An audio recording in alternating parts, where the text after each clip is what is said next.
Crazy story. So Travis is a little bit younger than me, and what that means is 7 years. Okay. I won't tell you what year I was born in, but anyhow, 7 years younger. So I run around. His older brother spent a lot of time at my house. His sister spent a little bit of time at my house, right? And but he was really small whenever I left Colorado. So fast forward to about 3 months ago, we run a ad campaign on Facebook looking for some really good technicians, not the really bad ones, but some really good ones, right? And what do you think happened? Well, Travis seen the ad because really good technician, so he was obviously attracted to that, right? That's me. I would not be the bad technician. I'm the good technician, right?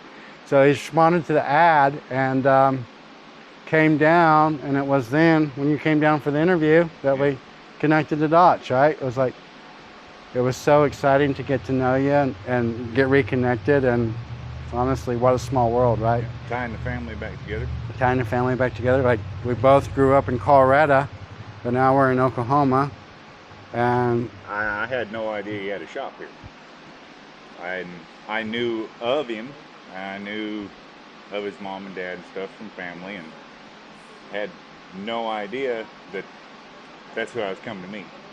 The name didn't click with me at first, and then I come down and we got to talking about where I was from, Colorado and stuff, and then the dots all came together and drew the picture for me. So it was a pretty neat experience. So that day I made the decision I'd come to work for him. After 22 years of doing this. so any regrets? No. I mean, I've never asked you that question until just now, but No. No, I I could have just, gotten right pretty fast. you know, I had to be prepared for what. Yeah.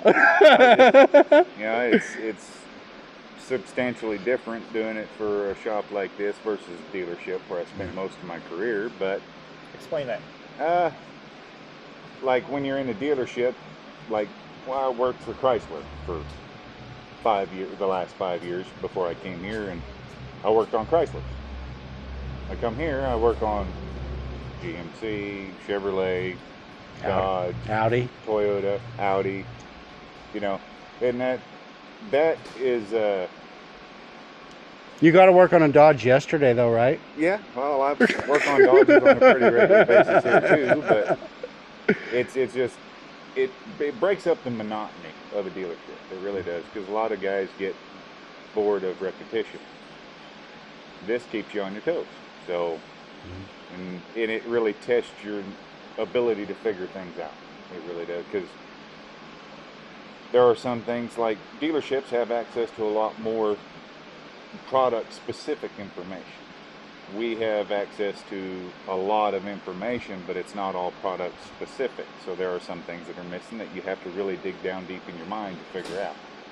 And that's just how it is, because dealerships spend tens of thousands of dollars on diagnostic equipment for just their stuff. And now it would be unfeasible, per se, for an independent shop like this to spend those tens of thousands of dollars through multiple platforms. So we get a generalized stuff.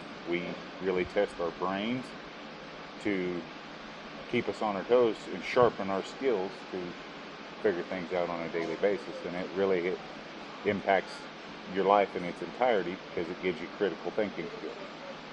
So, And at a dealership, if your experience was anything like mine, there's a lot of politics in the dealer level, yeah, right? a lot of politics, a lot of Favoritism. buddy, stuff like that. So the one or two of the techs get all the gravy jobs and the good paying jobs, and everybody else gets the leftovers. Squeaky right? wheel gets the grease type saying. They squeak. The more they squeak, the more they get what they want. And then guys like me who just put their head down, do their job, do their work, usually get penalized in the end. We're super excited you're here. He's Travis. I had 2 or 3 projects that was hung up, and slowly but surely he's been able to get those put behind us, and we're super. There's still a couple of them. Unfortunately, that happens, especially like we're we've went through a complete turnover of staff here in this organization in the back of the house. And what that means is technicians, like everybody in the back of the house is brand new this year. So it's been, we're hiring really good people like Travis, so we don't have to train how to be a technician. They already know how to be a technician. We're simply training them on how to use our software and how to use our systems, how to communicate the way that we communicate with our customers, so that we can give the same experience more often than not.